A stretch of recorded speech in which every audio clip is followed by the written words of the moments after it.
지금까지는 이제 일단은 7,000원이라는 거금을 내고 와주신 건 너무 감사하고 그 얘기를 듣고 녹화하고 싶었고 이 유튜브에 올라갈 거거든요. 여기 지금 물산인데요. 그래서 감정 코칭이 우리 두뇌에서 다시 한번 간단하게 정리하자면 감정 코칭이라는 것은 우리가 의욕을 갖고 어떤 활동을 하고 실험을 하고 모험을 하고 공부도 일종의 모험이거든요. 문제 푸는 것도. 그리고 거기서 답을 맞출 수도 있고 못 맞출 수도 있고 성공할 수도 있고 실패할 수도 있고 그런데 특히 중요한 부분은 성공했을 때도 일단 어렸을 때는 그냥 성취를 많이 하는 게 좋아요. 도파민이 일단 많이 나오는 두뇌로 15세까지는 좀 유지를 시켜주자 제가 강조를 했으니까. 근데 문제는 좌절했을 때 그때 그 좌절감을 우리가 대화라든가 스킨십을 통해서 그 좌절 관리를 해줬을 때 그 아이는 엔돌핀이 나오게 되는데 엔돌핀이 잘 나오는 아이가 되는 거죠. 위로를 받으니까. 근데 엔돌핀이 우리 나왔을 때 우리 두뇌에서는 어떤 생각이 드냐면은 이런 생각이 든다는 거예요. 그러니까 모든 호르몬은 그게 문장으로 바꿀 수가 있습니다. 그러니까 도파민이 많을 때는 이런 거죠. 난 할 수 있어. 난 잘났어. 난 매일매일 발전할 수 있어. 내일의 내 삶은 더 좋은 삶이 될 거야. 호르몬은 다 문장으로 바뀝니다. 세로토닌. 나 잘 살아왔어. 오늘 나 참 행복하고 만족해. 이런 식으로 바꿀 수가 있어요. 코르티솔. 짜증나. 이 짓을 언제까지 하지? 이렇게 코르티솔이고. 아드레날린. 무서워. 나 죽을지도 몰라. 저 새끼를 안 죽이면 내가 죽을 것 같아. 뭐 이런 거예요. 이게 아드레날린이고. 엔돌핀은 뭐냐면 괜찮아. 너한테 또 기회가 올 거야. 너가 오늘은 이게 안 됐지만 다음에는 할 수 있을 거야. 사람들은 누구나 다 이렇게 걸어가다 넘어질 수 있는 거고 상처가 나면 그거 회복 탄력성. 그러니까 다시 나올 수 있어. 너 괜찮아질 거야. 엔돌핀을 한마디로 얘기하자면 이거예요. 너 괜찮아질 거야. 그러니까 너 괜찮아질 거야 라는 생각이 들도록 해주는 게 감정 코칭인 것이고. 그런데 이제 제 강의는 이제 그 엔돌핀 얘기는 이제 거기까지 하면 되고. 근데 제 강의는 주로 뭐에 초점이 맞춰져 있냐면은 도파민에 맞춰져 있어요. 왜 도파민에 제가 초점을 많이 맞추냐면 도파민이 창의성의 물질이기 때문에 그래요. 그러니까 어떻게 보면 창의성이라는 것은 왜 창의성이 자신감하고 밀접한 관계가 있는가를 우리가 알 수가 있는 거죠. 왜냐면 도파민이라는 건 나 할 수 있을 거야 라는 생각을 준다고 그랬잖아요. 그 생각을 전제로 창의성이 그 다음에 꽃피우게 되는 거거든요. 안 될 거야 하면 생각 자체가 닫혀버려요. 더 이상 그 다음부터는 생각을 안 하거든요. 그러니까 나는 발전할 수 있어. 내일 모레 계속해서 나는 나아질 수 있어 라고 생각을 했을 때 그 아이는 내일 더 창의적이 되고 모레 더 창의적이 되는 거거든요. 계속해서 IQ가 좋아지고 생각하는 폭이 넓어지고 긴밀해지고 막 그물이 짜여지고 더 세밀해지고 이렇게 이제 하게 되는 거죠. 그래서 이 도표도 행복과 불행의 순서도라고 제가 그 이름을 붙여봤는데 결국 우리가 행복이라는 것은요. 아까 제가 감정 코칭을 할 때 그 아이의 뭐 짜증나거나 아쉽거나 섭섭하거나 걱정되거나 불안하거나 그 감정을 그 단어를 사용해서 좀 풀어줄 필요가 있다고 얘기했잖아요. 바로 그 단어의 개념을 아이의 감정에 그 감정은 이러이러한 감정인데 그런 감정을 누구나 다 가질 수 있고 엄마도 어렸을 때 그랬고 이런 식으로 얘기해 주는 게 바로 이성적인 아이를 만드는 하나의 출발이에요. 그러니까 무슨 얘기냐면은 단어의 개념이라는 것은 어떻게 형성이 되냐면 어떤 감정이 느껴졌을 때 거기에다가 누가 그걸 뭐라고 얘기를 해주는 거예요. 그러니까 일반적인 사랑은 사랑에 대한 개념을 제대로 인식시켜주기 어렵죠. 그러니까 내가 지금 이렇게 아이를 안아주고 또는 뭐 요리를 하고 뭐 이러는 과정에서 막 땀을 뻘뻘 흘리면서도 막 자식을 보고 웃으면서 엄마가 너 사랑하니까 이러는 거야. 그게 뭐냐면 걔가요 사랑에 대한 개념을 지금 배우고 있는 거거든요. 그래서 같이 요리하다가 뭐 그 음식을 먹고 또는 오랜만에 만났을 때 이렇게 감격스럽게 안아주고 특히 학교 갔다 왔을 때 이럴 때 그러면서 사랑해 하는 거거든요. 그러면 얘가 안아주면 얘가 엔돌핀하고 도파민 이런 것들이 나와요. 그 순간에 좀 잠시 떨어졌다가 가족이 떨어졌다가 만났을 때 그때 사랑해 하면 얘는 자기 몸의 감정 상태하고 그 단어가 결합하게 되는 거죠. 그러니까 뜨거워 차가워도 마찬가지입니다. 그 몸의 피부의 감각이 단어가 되는 거거든요. 그게 이제 얘가 이성이 발달해 가는 거예요. 그리고 그 이성이 발달해 가다 보면은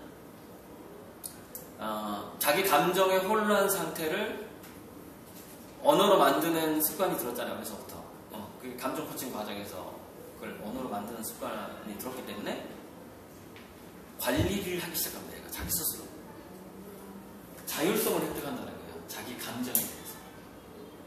근데 이제 여기서 제가 이제 이거는 도파민에 관한 도표라고 했어요.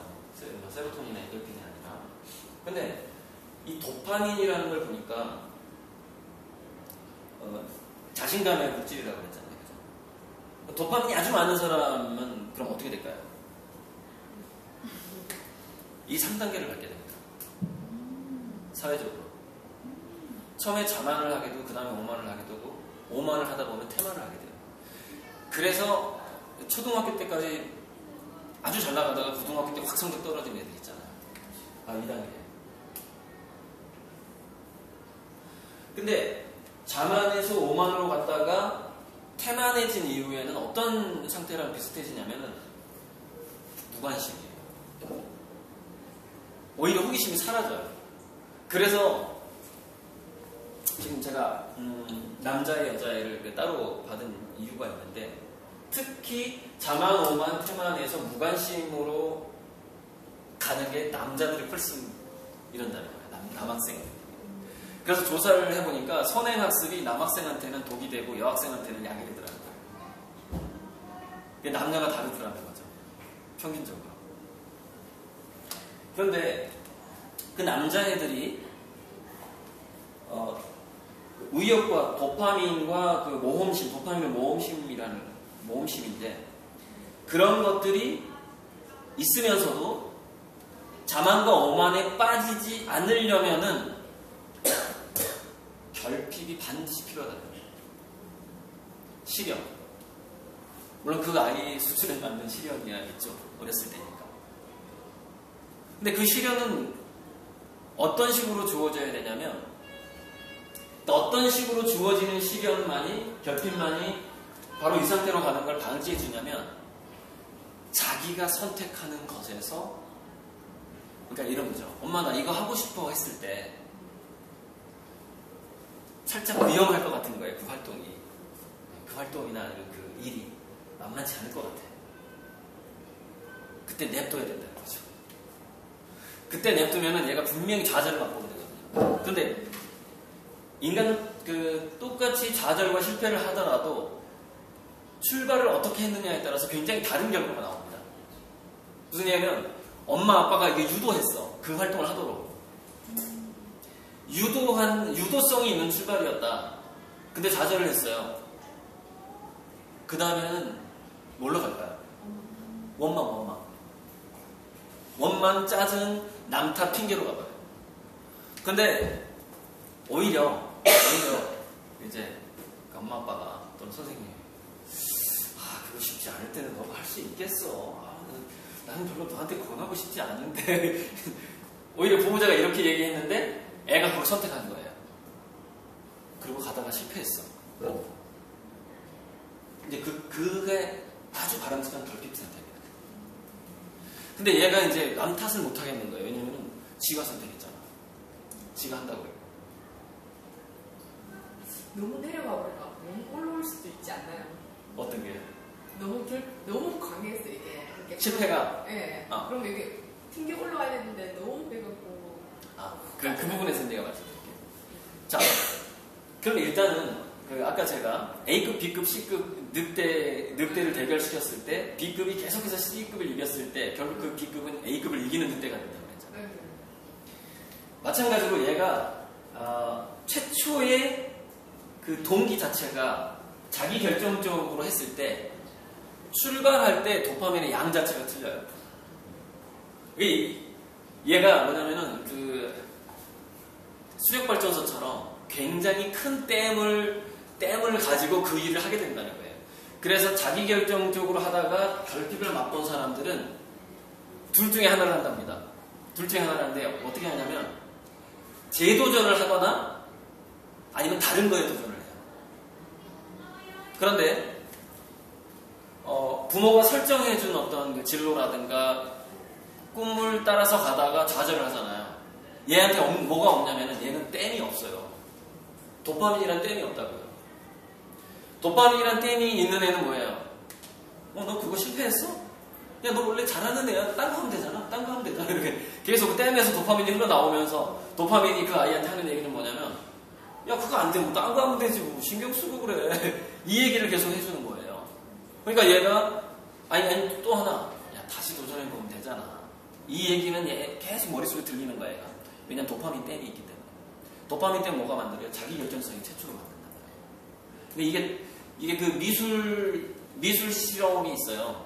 그러니까 재료를 자기가 선택하게 하는 애는 쉬는 시간에 밖에 안 나가고 계속 미술 활동을 해요. 근데 재료를 선생님이 골라준 애는 쉬는 시간에 나가. 처음에 도파민 자체가 다른 거예요. 처음에 대부분의 도파민은 자기 결정성이 먼저 그것이 도파민의 양을 많이 준 상태로 출발한다는 걸 알아야 돼요. 그러니까 제가 15살까지 왜 애들을 매일매일 도파민을 맛보는 방식으로 우리가 가르치고 양육을 해야 되느냐. 이게 이론 되게 쉬운데요. 지금 우리 현재 한국 상황에서 되게 어렵습니다, 이게. 왜 그러냐면은 초등학교에 가자마자 비교당하거든요. 그러니까 제가 초등학교 시스템을 바꿔야 한다는 게 그거예요. 그리고 더욱 안타까운 건 뭐냐면 뇌과학자들이 조사를 해보니까 창의성이 좋은 애들은 산만한 애들이 창의성이 좋더라는 거예요. ADHD라든가 이런 성향이 있는 애들이 막 이렇게 가만히 있지 못하는 애들이 열린 사고를 더 잘한다는 거예요. 성인이 됐을 때도. 근데 문제는 뭐냐면 더 창의성이 있는 애들이 초등학교 들어가자마자 자괴감이잖아요. 좌절감 더 많이 맛보게 되는 거예요. 초등학교 딱 들어가면 누가 자존감이 좋아져요. 가만히 앉아서 수학 문제 잘 풀고 선생님이 이렇게 집중해서 잘 듣고 이런 애들이 자존감이 좋아지죠. 근데 걔네들은 원래 두뇌가 창의성이 좀 약한 두뇌를 타고나는데 집중력은 좋은데 창의성이 약해요. 그러니까 우리나라는 전반적으로 그 인구 비율이 어떻게 되냐면은 창의성이 없는 애들이 출시하는 구조인 거예요. 지금 현재 교육제도 자체가. 그러니까는 좀 출세하고 관료가 되고 좀 그래서 고시패스 해가지고 어디 올라간 사람 치고 답답하지 않은 사람이 없는 거예요. 그럼 공무원 상대해봐서 아시잖아요. 공무원 중에서도 9급 공무원이 차라리 훨씬 시원시원해요. 저 이렇게 고시패스 해가지고 높이 올라간 사람들 보세요. 아주 그 업무 잘하고 집중력 좋아서 뭔가 새로운 일을 하려고 그러면 안 됩니다. 왜 열린 사고를 원래 못하는 뇌를 타고났기 때문에. 근데 집중력이 좋아야 머리가 좋고 공부 잘한다 이런 말이 학원에서 그렇고 학교에서 그렇고. 그렇죠. 그러니까 그거는 집중하고 몰입은 좀 달라요. 몰입이라는 것은 왜 몰입을 영어로 플로라고 하냐면 FLOW 저절로 집중되는 게 몰입이에요. 근데 자기가 의도적으로 집중하는 거 있죠. 이거는 몰입 상태로 가면 굉장히 어렵습니다. 그러니까 항상 그 98점까지만 가는 거예요. 100점까지 못 올라가요. 왜냐하면 집중을 이게 저절로 하는 게 아니라 외부적인 어떤 압력이라든가 요구 이런 것들을 받아들여서 집중을 하니까.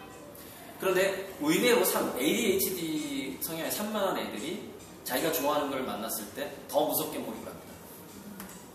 그러니까 걔네들이 좋아하는 걸, 산만한 애들이 좋아하는 걸 만났을 때 하는 몰입이 더 무섭다는 거예요. 정상적인 게 아니라 아무튼 선생님이 좋아하는 애들, 선생님이 교실에서 이렇게 좋아하는 애들이 하는 몰입보다 더 깊게 몰입을 하는 경향이 있다는 거죠. 그래서 이제 제가 초등학교 커리큘럼을 다양하게 해야 된다는 얘기가 뭐냐면 산만한 애들이 몰입할 거리를 제공해 줄 수 있는 환경이 돼야 된다는 얘기예요. 그러면 얘네들은 그 창의성과 그 의욕을 계속 가지고서 15살이 되는 거죠. 그리고 15살이 되면 아주 심하지 않은 ADHD는 거의 다 치료가 됩니다. 자연 치료가 된다고 해요. 근데 그거를 막 미리 치료하려고 엄마들이 병원에 데려가고 막 약 먹이고 이러는데 약 먹이면 안 돼요. ADHD 약은 어떤 성향을 가지고 있냐면 한 가지에만 집중할 수 있게 해주는 약이잖아요. 근데 이게 되게 부정적입니다. 왜 부정적이냐면 ADHD 애들은 두뇌 곳곳에서 도파민이 많기 때문에 산만한 거예요. 그러니까 막 운동을 하고 싶은 뇌에도 막 도파민이 많고 무슨 말이냐 막 떠들고 싶고 그 다음에 이렇게 뭐 집중도 하고 싶고 곳곳에 도파민이 많은 거예요. 이렇게 군데군데. 근데 이게 산발적으로 많아요. 그러다 보니까 산만해지는 거거든요. 그 약은 뭐예요? 얘 머릿속에 있는 10가지 서로 다른 그걸 모듈이라고 그러거든요. 두뇌에서. 서로 다른 곳에 있는 그 도파민의 양을 확 줄여버려요. 무슨 얘기냐? 결론적으로 도파민의 총량을 줄인다는 얘기예요. 그러니까 그 약을 먹으면 이렇게 활기찼다. 왜 활기차요? 도파민이 많으니까. 그 약을 딱 먹으면 어떻게 돼요? 이렇게 되는 거죠. 왜? 도파민 양이 줄었으니까. 자, 문제는 뭐죠? 그 아이가 타고난 두뇌의 성향 자체가 자연 치유가 됐을 때는 어떻게 될까요? 그 많았던 도파민이 한 곳으로 몰리게 됩니다. 100이 한 곳으로 몰리게 된다고요. 근데 약물 치료를 해버렸어요. 그래서 드디어 이제 15세가 되고 20세가 돼서 한 가지 과제에 집중해야만 하는 때가 왔어요. 집중을 딱 하려고 하는데 의욕이 안 생겨. 도파민 때문에 사라져버렸기 때문에 그 약을 먹느라고. 그러니까 우리가 초등학교 교실을 그러니까 도서관도 시끄러운 도서관이 필요하고 초등학교 교실 자체가 ADHD 성향이 있는 애들은 분리시키면 되잖아요. 가운데 방음벽을 치면 될 거 아니에요. 그럼 여기는 조용한 거 좋아하는 애들 안 치고 여기는 시끄러운 거 좋아하는 애들 안 치고 아니면 아예 과목을 다르게 하는 게 사실 가장 이상적인데 제가 이제 이 방음벽을 치다는 얘기가 이제 임시처방이에요. 과도기적으로 그럴 수도 있다라는 거를 지금 말씀드리는 거예요. 근데 아주 바람직한 이상적인 상태는 아니에요. 이상적인 건 뭐냐면은 그 아이들의 특성에 맞는 교사가 배치되고 얘네들 따로 배우는 거예요. 그럼 얘네들은 막 춤추면서 영어 공부하는 거죠. 이렇게 막 발 떨고 막 축구 공부 차면서 이렇게 차면서 이렇게 영어 공부를 하는 거예요. 그럼 얘는 어떻게 되냐면 이 축구공을 차느라고 그 부분이 해소가 되잖아요. 운동을 하고자 하는 욕구가 해소가 되잖아요. 욕구가 해소가 되면서 동시에 뭔가를 집중하고 공부하는 것도 동시에 되는 거죠. 그래서 ADHD 성향 있는 애들이 특징이 뭐냐면 딴 데 보고 있는데 선생님 말을 듣는다는 거예요. 그런 특성을 가지고 있습니다. 그러니까 원래 그 산만한 애들은 타인의 말을 들을 때 눈을 마주치고 듣는 게 아니에요. 누가 막 말을 하잖아요. 그러면은 그 성향이 있는 애들은 이런 식으로 듣습니다. 뭐 이렇게 만지작거려 이렇게 얘기하는데 만지작거려 이렇게 들어요. 근데 다 듣고 있습니다. 걔네들의 두뇌가 원래 그런 두뇌예요. 그런 식으로 학습을 하고 그런 식으로 그러니까 이런 거라고 보시면 돼요. 산만한 애들의 두뇌는 어떤 두뇌냐면 오늘은 이음을 받아가 오늘 내일도 아니야 사실 5분간 이음을 받아가 5분간 저음을 받아가 10분간 이거 받아가 이런 애들이에요. 그래서 학교에서 이제 그 선생님들이 좋아하는 좀 집중을 잘하고 기본적으로 공부하는 체질이 된 애들은 너 이거 파 그러면 거기만 계속 팔 수 있는 애들이죠. 1시간 이상 이렇게. 자, 근데 문제는 뭐냐면 그렇게 이것 조금 파고 저것 조금 파고 이것 조금 이 방식으로 만약에 얘를 가르쳤다고 칩시다. 근데 문제는 뭐냐면 그렇게 한 20년을 가르쳤다고 칩시다. 20년. 몇 년이 아니라. 그러면 그 3만 원 애는 20년 후에 어떻게 되겠을까요? 굉장히 다양한 분야에서 깊이 있는 어느 정도 깊이 있는 창의성을 획득하게 돼요. 걔한테 맞는 교육을 시켰을 때. 그런데 만약에 이렇게 했을 때 너 지금 어디 보고 있는 거야? 엄마가 얘기하고 있는데. 걔가 이제 원래 그런 애인데, 원래 이렇게 듣는 애인데, 사람 말 들을 때 똑바로 쳐다보라고 그랬지. 이런 식으로. 근데 그게 얘 체질이 아니거든요. 그렇게 타고난 애가 아니에요. 그러니까 그럴 때는 어떻게 해야 될까? 자기 자식이 만약에 그런 애라면. 특히 남자애들이 많거든요. 그런 경우가. 엄마 말 듣고 있지? 웃으면서 이러면 돼요. 그렇게 그냥 계속 얘기하는 겁니다. 얘는 딴짓 하고 있지만. 바로 그런 선생님이 필요하다는 거예요. 학교에. 얘가 내 말을 들어도 되고 안 들어도 돼. 근데 나는 그냥 아마 듣는 것 같아. 긍정적으로 생각을 해주는 거죠. 그래서 그 교실을 막 돌아다니면서 애들이 공 굴리면서 수업을 듣는 교실이 되는 거죠. 아무튼 조금 이거 빨리 정리해버리고요. 그래서 최초의 자기 결정성이 도파민의 그 댐의 수위 자체를 처음에 결정을 해버리는 거죠. 애가 확 나와주는 거죠. 그러니까 비가 얼마만큼 오느냐의 문제죠. 자기 결정성이 있을 때 도파민 비가 많이 온다고요. 수량이 풍부해지는 거죠. 그래서 자발성, 자주성, 자존감, 자율성으로 자연스럽게 성장을 하게 됩니다. 그런데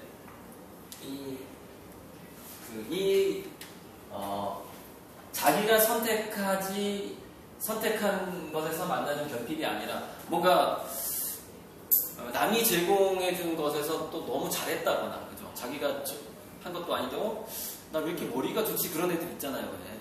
엄마가 시키는 것마다 다 잘하는 애들 있잖아요. 걔네들이 이런 전철을 밟거든요. 이 상태를 밟아요. 그래서 결국 굉장히 잘했다가, 오만에서 태만으로 넘어가는 단계가 뭐죠? 이게 어떤 단계냐면, 서울대를 간 거예요. 그래서 제가 책에다 썼어요. 오리가 잘난 오리를 만났을 때. 이게 사람은 이제 그 개성이 강하게 성장하면 독수리가 되고 물개가 되고 이런 식으로, 그죠? 근데 오리는 헤엄도 잘 치고 조금 날 수도 있고, 이게 오리 교육이잖아요. 그래서 현재 우리 공교육이 오리 교육이라고 표현을 하는데, 근데 그 오리들 중에서 굉장히 뛰어난 오리가 있다 이거죠. 근데 그 뛰어난 오리는 우물 안에 오리죠. 거기서 오리죠. 근데 얘가 만약에 하버드대를 합격하고 MIT를 가고 서울대 연고대를 갔다고 칩시다. 아주 훌륭한 오리를 만들어가지고 갔더니 독수리하고 물개가 있는 거야. 그러니까 이공계 갔더니 수학적인 두뇌가 너무 좋은 애가 거기 있는 거예요. 그 과에. 문과에 갔더니 얘는 막 한시로 일기를 쓴 애가 있는 거예요. 미래에 갔더니 미술대학을 갔더니 또는 음악대학을 갔더니 얘는 막 빗소리만 들으면 막 작곡을 그래. 그러니까 어디나 천재들이 있다고요. 그 어떤 분야에. 그때 얘 오만이 태만으로 확 꺾여버립니다. 근데 이게 좀 빨리 오는 애가 있어요. 과학고 같은 데 갔을 때. 특목고. 중학교 때 꽤 잘했어. 꽤 잘하는 공부였어. 특목고를 딱 가니까 천재들이 너무 많은 거예요. 거기서 확 꺾여버려요. 그 다음부터 무관심, 무기력, 무감동, 무책임, 무절제로 가버립니다. 이 악순환으로 가버리는 거죠. 그러니까 그 세계은행 총재가 된 김용 씨가 다트머스 대학에서 면접을 볼 때 애들 다 성적이 좋은 애들이 온대요. 다트머스 대학도 아이비리그예요, 미국에서. 근데 김용 씨가 한 얘기가 뭐냐면 8대2예요, 경쟁률이 8대2. 8명이 딱 앉아있는데 한 5초 내지는 직접 자기가 면접을 보진 않았고 총장이니까 총장이 이렇게 앉아있고 면접관들이 이렇게 앉아있고 이렇게 면접을 보는 거죠. 면접을 보는데 김용 씨가 하는 얘기가 애들의 눈빛에서 지금까지 얘가 공부를 즐기면서 했는지 아니면은 그냥 열심히 했는지 그냥 보인다는 거예요. 그래서 예측을 할 수가 있답니다. 그러니까 열심히 한 애는 공부를 열심히 한 애는 떨어진대요, 대학을. 근데 즐기면서 안 하면 붙는다는 거예요. 특히 이제 명문대일수록 그럴 가능성이 높아요. 열심히 하면 힘들어요. 합격했다 하더라도 합격한 다음에 힘들어요. 대학교 가서. 자, 그런데 제가 이제 바로 이 라인을 이렇게 발전해가는 라인을 강조하는 이유가 뭐냐면은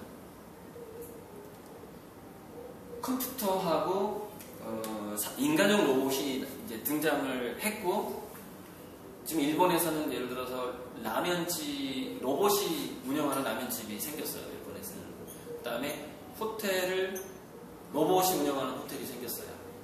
호텔하고 라면집에 인간이 없어요. 관리자만 한 명 있겠지. 이렇게 컴퓨터 모니터링 하는 사람이. 근데 나머지는 로봇이 다 안내하는 거예요. 룸 서비스도 로봇이라고. 지금 현재 이러고 있거든요. 근데 이게 점점점 컴퓨터가 인공지능화 되면서 그 고도의 지적인 부분까지 직장을 뺏고 있는 거예요. 지금 현재. 그래서 무슨 얘기냐면은